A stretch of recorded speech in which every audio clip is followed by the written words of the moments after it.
Condos, condos, condos, baby. They are hot, hot, hot. Stay tuned to this week's episode of Prime Properties TV. Promise you'll be worth it. Good day, Toronto. Welcome to another episode of Prime Properties TV. So glad you could join us here for the New Year's edition of Prime Properties TV. First off, Happy New Year and wishing you the best in 2018 ever. 2018 is supposed to be a really good lucky year in the Chinese culture. The 18 signifies good fortune to you, so I hear anyways from my parents. We're going to continue our end of the year 2017 recap, but more specifically talking about the condo segment of the market. If you missed last week's episode where I talked about the detached sector, you make sure you don't want to miss that. I'll put that in the link in the description below, along with all the stats if you want to follow along, okay? In case you didn't know, despite the foreign buyer's tax, rent control, mortgage rule changes, stress tests, and other government interventions, the condo market continued going strong with increased prices. It did not miss a beat. The whole notion about the market crashing, well, sell and tell that to the condo market. The only thing that dipped was the sales activity and the number of transactions, which was really even not by that much. To give you guys an idea of how strong the condo market is, let's go back to 2016 when the market was flaming hot. Overall, the condos in that year in 2016 grew about $58,000 in average price, or about 15%, which is a lot. Very, very high. Keep in mind, this is a hot market. Well, you may or may not be shocked about this, about how the condos did in 2017, but here are the numbers. Wait for it. Up $74,000 from the start of the year, or 17%. That's insane. On a quote-unquote crash, the prices went higher than the previous year during a hot market. Someone tell the condo market they're drunk. The sales activity in the year over year was about 10% less, which is about like 2,500 transactions or so, which really doesn't matter when you factor in the amount of pre-construction. This is new built condos that were sold.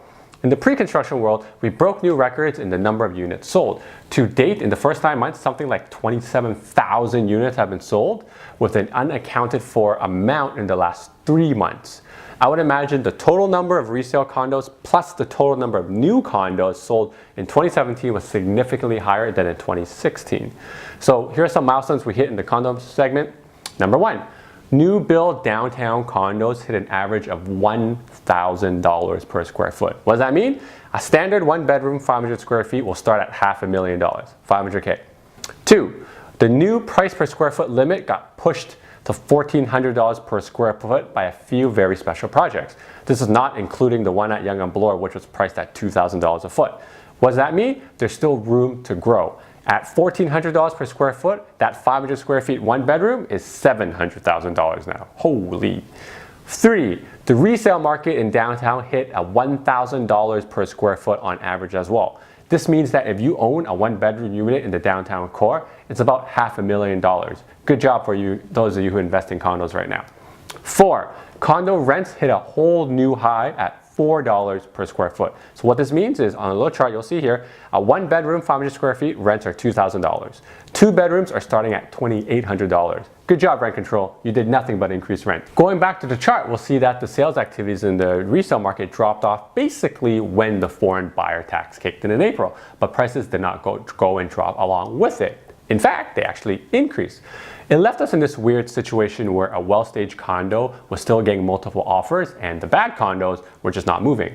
So prices never really dropped from the previous year. We just kind of saw it stabilize in the first 3 months, and then the rule change happened, and then we got a strong start towards the end of the year.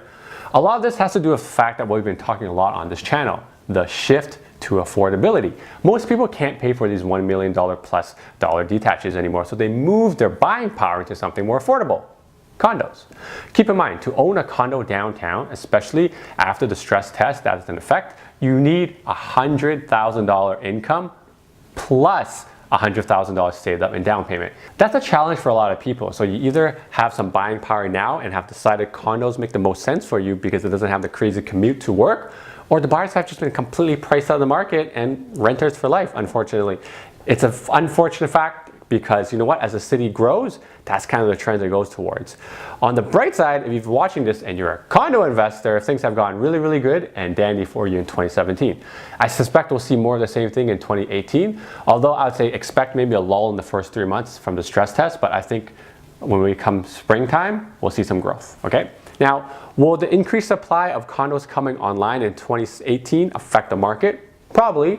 Is it enough to make a buyer's market and the prices drop? Probably not. Should you invest in condos right now? Probably, if you can afford it. And here's the thing, A major tip I've been telling a lot of my clients is don't sleep on those areas in the suburban downtowns in Mississauga, Vaughan, and Markham, like I've been teaching in my How to Profit from the Toronto Condo course. Those are areas that are going to grow as people slowly get priced out of downtown to buy, and they need more space to raise a family. Yes, I said that. Need more space in a condo to raise a family. Money talks, guys. If you can't afford the area they want, they'll have to move further away. At the time of shooting right now, which is in January, you can get a condo in these suburban downtowns for $600 per square foot, which is 40% less than downtown. There is room to grow. Thank you guys for watching. If you learned something in this video, make sure to give me a thumbs up. If you enjoyed this video, make sure to subscribe to Prime Properties TV. If you have any comments, leave them in the comment section below. Make sure to subscribe to the Prime Properties TV VIP mail list in the link below in the description. And until next time, happy real estate, guys. This video, make sure to give me a thumbs up. And if you enjoy the video,